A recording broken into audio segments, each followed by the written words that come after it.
दें, बॉलीवुड अभिनेता अमिताभ बच्चन द्वारा अभिव्यक्ति की स्वतंत्रता पर दिए गए बयान के बाद घमासान शुरू हो चुका है। जो राजनीतिक दल हैं वो आपस में भिड़ गए हैं, उनके बीच जुबानी जंग भी जोर शोर से चल रहा है।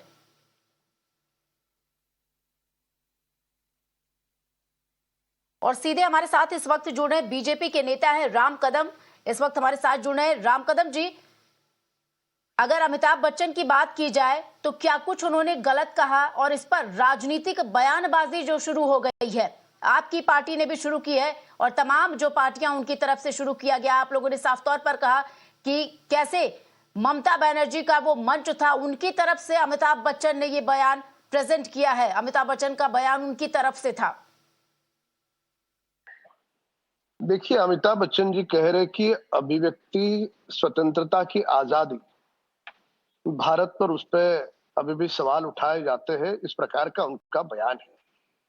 और यह बयान वे खुल करके भारत की भूमि पर बोल पा रहे हैं, खुले माहौल में बोल पा रहे हैं।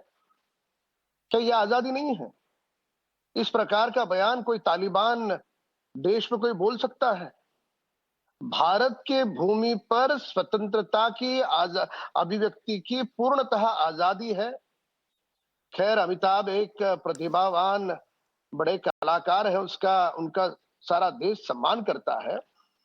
बेहतर होता वे ममता के 2024 के चुनाव की स्क्रिप्ट न पढ़ते, पर दुर्भाग्य से पूरे कार्यक्रम को जिस प्रकार से मिथुन चक्रवर्ती को न्योता न देना, कार्यक्रम में एक के बाद एक जो वहां पर कलाकार बोल रहे थे, कुछ कलाकारों के बातों से ममता के 2024 के चुनाव का आगाज होना, ये सारे बिंदु कहीं ना कहीं ये दर्शाते हैं कि वह फिल्म का मंच नहीं, राजनीतिक मंच का प्रारूप उस मंच से प्रतीत हो रहा था। ठीक है, आप लोगों को ऐसा लगा राजनीतिक मंच वो आपको प्रतीत हो रहा था। पठान फिल्म को लेकर आखिर क्या दिक्कत है? फिल्म है, फिल्में बन रही हैं, हर रंग का उसमें कपड़ा दिखाया गया है, खाली गेरुआ वस्त्र तो दिखाया नहीं गया है। बिल्कुल आपने सही बिंदु उठाया है। पठान फिल्म को लेकर हिमालय में पूर्णतः त्यागपूर्ण समर्पित जीवन जीने वाले हमारे पूजनीय वंदनीय संत महात्मा साधु, यदि वे आक्रोश कर रहे हैं, वे स्वयं सड़कों पर उतर रहे हैं, उन्होंने कुछ बिंदुओं पर प्रकाश डाला है। सारे हिंदू संगठन सड़कों पर उतर करके फिल्म का विरोध कर रहे हैं, कड़ा विरोध कर रहे हैं। करोड़ों करोड़ों हिंदू भाई सोशल मीडिया पर इस फिल्म के विरोध में लिख रहे हैं। एक फिल्म निर्माता और निर्देशक की क्या नैतिक जिम्मेदारी है, क्या उनका दायित्व है? अगर उनके मन में कोई संदेह नहीं है, कोई साजिश के तहत ये षड्यंत्र नहीं है, तो खुल करके सामने आते, अपनी भूमिका रखते, जो बिंदु हमारे साधुओं द्वारा, संतों द्वारा उठाए गए हैं, उस पर कहते, उस पर अपना रुख बयान करते।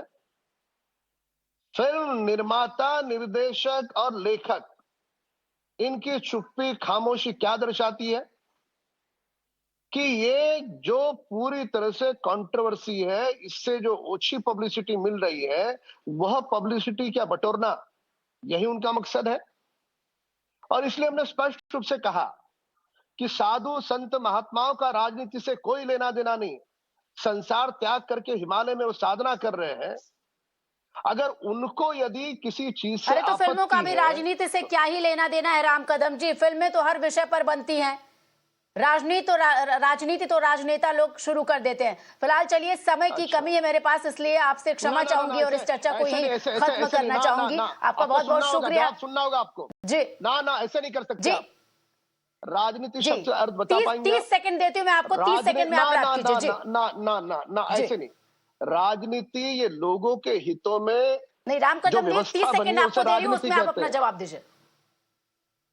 लोगों के हितों की रक्षा करने के लिए जो व्यवस्था है, उसे राजनीति कहते हैं।